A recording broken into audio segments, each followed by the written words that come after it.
Ուղեղի ցնցում եւ ակնակապիճի շրջանում կոտրված այս ախտորոշումով է մոր ու հարազատների հետ շտապօգնության մեքենայով Սպիտակի բժշկական կենտրոն, ապա Երևանի Հուիկմոր կենտրոն տեղափոխվել Լոռու մարզի 13-ամյա բնակիչը։ Մայրը պատմել է, համադասարանցիներն են ծեծել իրենց որդուն։ Դեպքը փետրվարի 11-ին է տեղի ունեցել Լոռիի Ջրաշեն գյուղում։ Հետազոտվել է Սպիտակի բժշկական կենտրոնում, մասնագետների խորհրդատվություն, նյարդաբան, ռեանիմատոլոգ, վնասվածքաբան,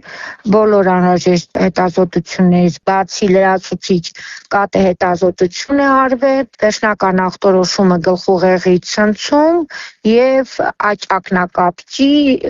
կոտրվածք տեղաշարժով։ Բժշկուհին նաև նշել է, միջադեպի մասնակից այլ երեխաներից ոչ ոք ոչ մի վնասվածք չի ստացել, բացի բժշկական կենտրոն բերված երեխայից։ Քննչական կոմիտեում նախաքննություն է ընթանում։ Դեպքի առթիվ նախաձեռնվել է քրեական վարույթ, քրեական օրենսգրքի 167-րդ հոդվածի 2-րդ մասի 4-րդ կետով։